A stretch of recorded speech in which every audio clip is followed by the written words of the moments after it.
Hello, everybody. Welcome to the Wifey Wake Up podcast.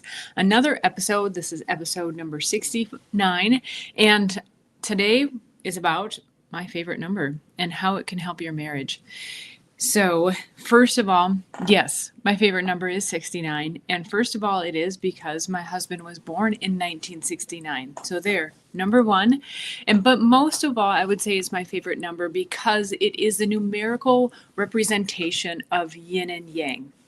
All of you, I'm sure, can recall and envision the yin yang symbol, right? It's a circle, half of it's white, half of it's black, S kind of shape in the middle, and then the opposite colored dots in the opposite colors themselves. And flow with me here, and you'll flow is a big part of this as well, in helping to understand why this symbol and symbology is so important. And yes, I want you to extrapolate on this. So I would say most of all, yes, is my favorite number because it is the equivalent of the yin yang symbol. Now, there is so much about the yin yang symbol that you could go hours in exploring it. So I'm just going to cover some basics. So envision it in your mind and just recalling just as I described. And first of all, we have the black color. It's black and white. The black represents the feminine. It can represent the void, receptivity, darkness, cooling. It's soft. And those are just a few of the characteristics. The white, on the other hand, is the masculine color, the masculine side. And that is the opposite of void. So fullness, it is active, it is light, it is daytime, warming, and energetic. And I think you should be able to kind of get the idea, right? All those words and how they're associated with one another. Now, I've also heard when I work in the health and wellness realm as well, and when people are describing yin and yang in regards to traditional Chinese medicine, it's often described as the two sides of a mountain. And it is the side that the light, the sun is shining upon, and it's the side that is the shadow. And so you might be able to figure that the shadow side is the yin. It's in the void. It's cool. It may be soft, right? It's blocked. Typically, it may be blocked from the wind. And a number of other characteristics like moisture typically builds on the shadow side. And then we have the light, the masculine side of the mountain where the sun is shining. There's more activity. Usually where there's sunshine, there's also wind. There's more activity going on. So that's another way to look at it. So we're going to look at just a number of the symbols quickly, very quickly here in the yin yang symbol. And remember, this is going off of just the number itself. 69 is very similar, right, to the yin yang symbol. And the S, there's like an S shape, symbolizes flow. We have the two colors, which I already talked about. Flow is very important in life, where in the symbol, the colors are balanced, right? As in they're equally balanced in quantity and intensity, but it is representing our nature is always seeking balance. And so this S, this symbol of flow, is always very important. It is also very much associated with water. And as many of you may know, who maybe study martial arts, maybe have studied the Tao, that water is very much a teaching principle, that we're always seeking to be like water. That water, although it's very gentle, it can overcome rocks, right? It can carve out rocks. It will seep to the deepest depths, but it can go to the highest points as well. That is in the sky. It can fill our whole sky, whether it's clouds or rain or snow, and it can transmute into different substances. And so being like water, flow. And then we have going back to color, we have the dot in each side, right? In the black side, we have the white dot, and the white side, we have the black dot. And that is recognizing that while we are different, right? We have black and white, there's also recognizing there is a bit of the other within us.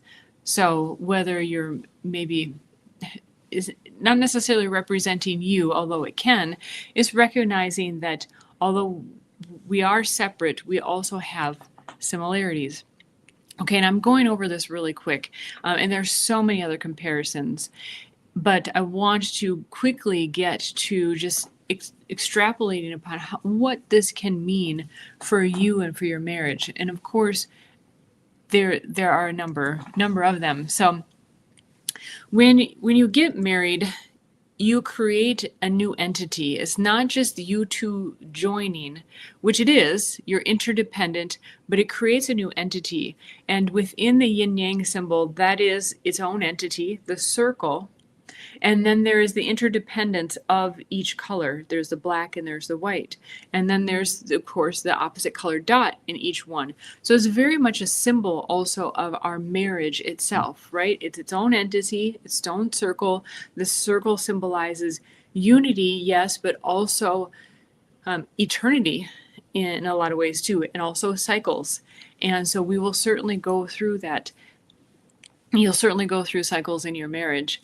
We have the colors. So there are the two entities. They're independent, but they're also interdependent. They have the opposite colors within each other, and is recognizing, right, that while we're opposites, there's something about that other person that's similar enough that is also very is necessary and attractive to us. And then, of course, as I mentioned before, the S that seems to separate the two, which is flow. So this is so important for marriage, because for marriage, you have to flow. I think we do that initially well in the beginning, but then we settle into life. And we have, as we get older too, we settle into our ways. And so flow is absolutely important. So remembering that S, while it can separate you, it's meant to actually bring you, it also brings you together, right? That's the joining point of your marriage. Then we have giving and receiving. Just as the symbols are and the colors are within each other, it's as if the symbol are entering into each other, right? They're by each other's side, but they're also kind of going into each other's space. And that is giving and receiving. It's so essential in marriage that you give and receive. And I think that the giving part is pretty obvious, right? We know that we need to appropriately give to our spouse. But the receiving is just as important. Sometimes someone may be giving and we don't recognize that. And so those two components are very essential. And then balance. Nature is always seeking balance, and it might not seem like that when it goes to extremes, but nature is always seeking balance. And we see that in the symbol itself, right? That there's a balance of each color, there's overall balance. But that's not necessarily the reality most of the time, right? That's more of an ideal of what nature and what we tend to seek. And so that's something to look at too, is where are you out of balance? Which of those components perhaps are not well balanced in yourself or in your marriage? And that can be a really key indicator.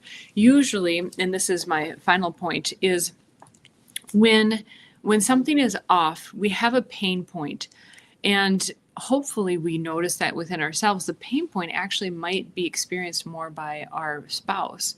And so it's definitely imperative to be aware and communicate, right?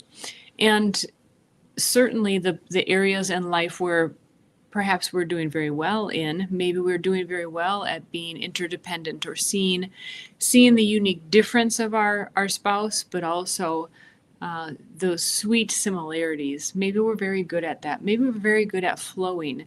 And those aren't, when things are going well, we don't tend to notice it. So that's it. It's a good reminder here in contemplating the symbol to think about where you're also doing very well, and how you can utilize that strength also. And maybe you might even utilize that strength in order to help one of the weak areas.